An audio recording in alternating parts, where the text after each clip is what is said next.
Assalamualaikum warahmatullahi wabarakatuh.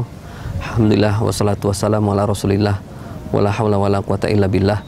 Asyhadu an la ilaha illallah wahdahu la syarikalah wa asyhadu anna Muhammadan abduhu wa rasuluhu la nabiyya ba'dah.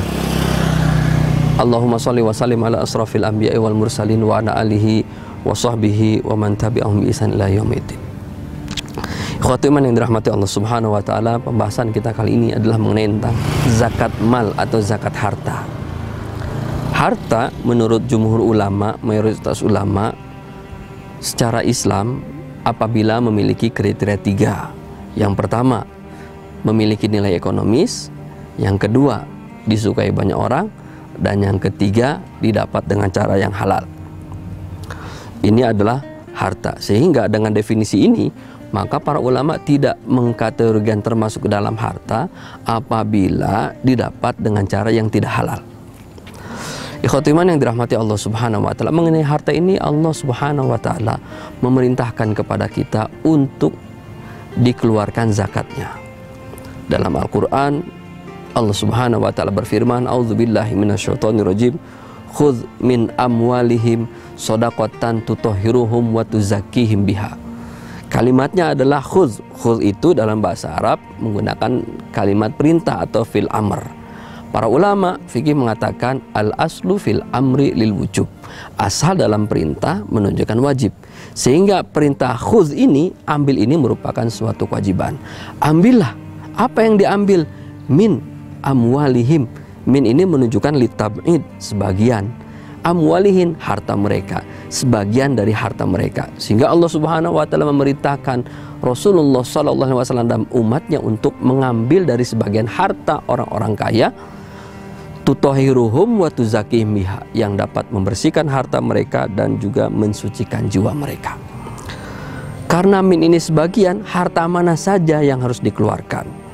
Maka mengenai harta yang sumber-sumber zakat, para ulama menyepakati 5 sumber zakat yang harus dikeluarkan. Yang pertama adalah zakat perhiasan emas dan perak, kemudian zakat pertanian, yang ketiga adalah zakat harta niaga, yang keempat adalah zakat peternakan, dan yang kelima adalah zakat rikas atau barang temuan yang didapat tanpa hasil usaha.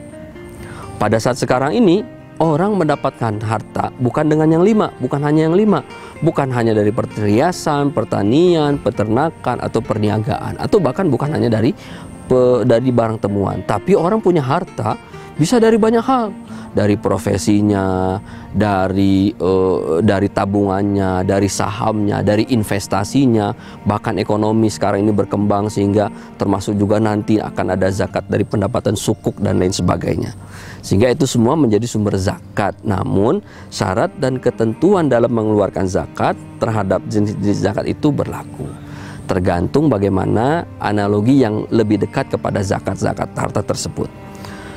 Ikhwati iman yang dirahmati Allah Subhanahu wa taala, apa kalau memang itu harta yang harus dikeluarkan, adakah syarat yang harus dipenuhi agar zakat itu bisa ditunaikan? Syarat wajib zakat ada beberapa. Yang pertama adalah harta itu dimiliki oleh seorang muslim. Yang kedua, harta itu cukup nisab. Nisab itu adalah batas minimum harta dikenakan zakat. Batas minimum harta dikenakan zakat.